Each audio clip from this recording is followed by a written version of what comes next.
I was thinking about this topic and, which direction we could really go with this and how could I really serve you the best. So I want to put a couple things out there. One, there are different levels of a business plan. Okay. So when you are going to the market and you are learning or you're looking for funding from the Small Business Association, for example, to get funding for your business, they want to see kind of a cut and dry business plan.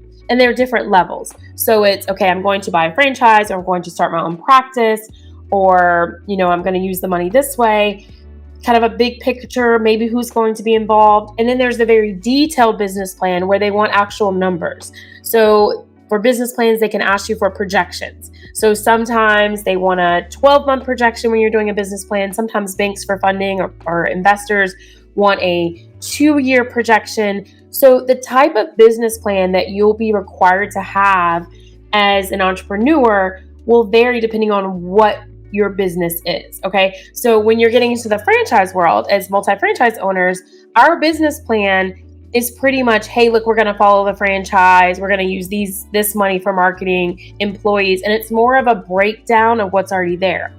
When you're doing a startup, so something that's not already established, so let's say you have your own coaching business or you're starting a brick or mortar, they want a lot more details in your business plan.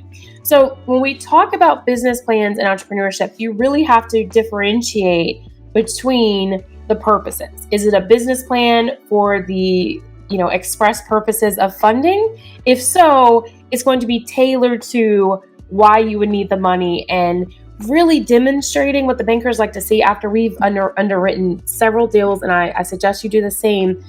You see what the bankers want to see. They want to know the personal, your skill set, why they should really invest with you, even for other investors. So that's going to go in the business plan. That part of that is that you have an idea of why you need the funds, what you're going to do with the funds, the different categories.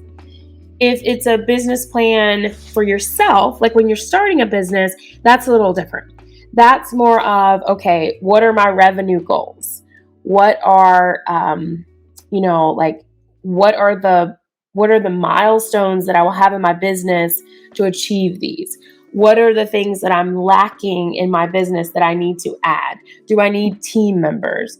Right? So there's different levels of business plans. And, I've seen anything from like a 1 to 2 page simple business plan submitted before, all the way to like 24 to 100 plus, right? It just depending on what it is.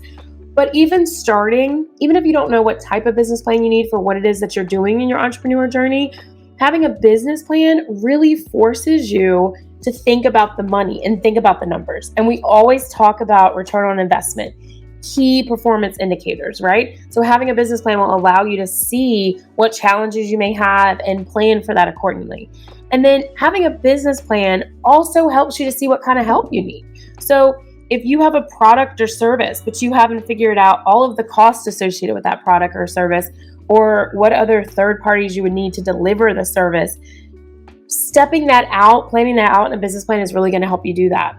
It also serves as a primary guide on how you will structure and allocate your resources, okay? And then a business plan can be the single most important factor that will present that you can use when you're going to the bank, when you're going to other investors, because there's a structure.